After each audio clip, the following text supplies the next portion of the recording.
to go, this round of checkbook diplomacy also runs the risk of deepening divisions within the opposition. Scott Heidler, Al Jazeera. OK, well, joining us now to talk more about this is Michael Stevens from the Royal United Services Institute here in Qatar. So this figure, $100 million a month, being provided by Gulf states, how likely is that figure, and how do we know that it's actually going to go to salaries? Well, I think there have been a number of figures that have been bandied around by various commentators and various members of certain interested parties, and particularly the Syrian National Council. So actually, we're not sure how much the Gulf states are going to be sending, firstly because we don't know how many Syrian troops there are on the ground, Syrian national troops and Syrian opposition troops. So in terms of this 100 million figure, I think it's been plucked out the air somewhat, and I'm not particularly convinced, actually, that the funding that goes there will have a long-term positive effect. First of all, the key thing here is to get the money into the country and into the fighters' hands itself.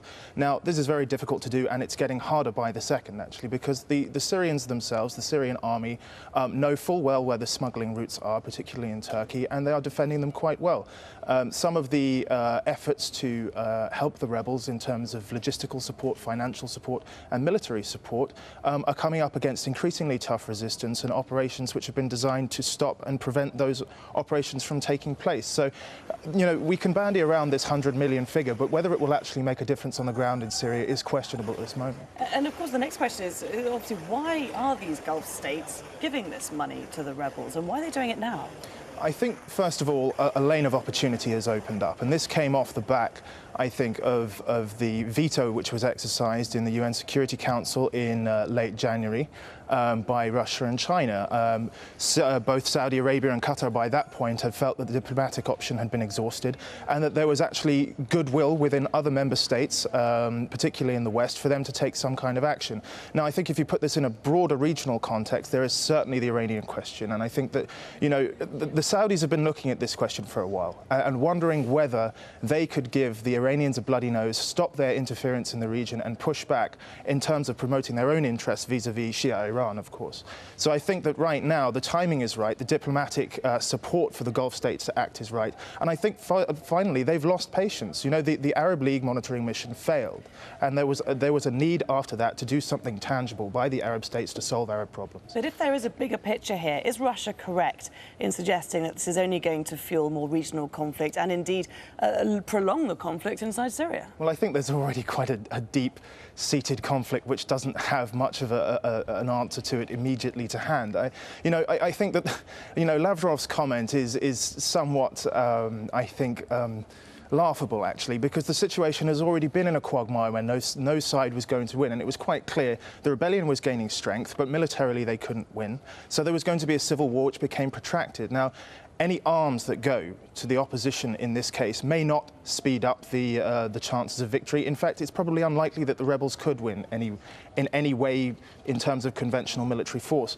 But I think that, you know, for Lavrov to come out and say that, you know, aiding the Syrian rebels is going to create more of a problem is simply not the case, because the problem is already a protracted civil war where many thousands of people have died. Michael Stevens, thanks very much for coming in. Now, one of the main Tuareg rebel groups fighting for independence in Mali says it's ending all military operations. The MNLA says it comes in response to international pressure to choose peace and dialogue over war. Meanwhile, the UN Security Council has called on Mali's coup leaders to step down immediately. The Malian ambassador says what his country really needs is aid. Today, I would say that the people of Mali are divided. We are occupied and we have institutional problems that are serious indeed. This has brought us before the international community.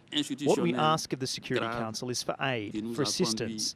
Please help Mali to find a way out of this crisis in which we have been submerged.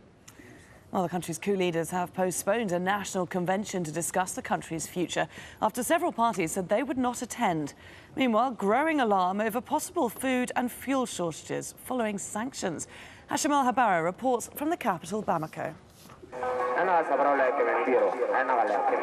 Announcing the sale season, but convincing these women to buy shoes will require a miracle. People would rather save their money for the tough days yet to come. And it's not just shopkeepers who are suffering.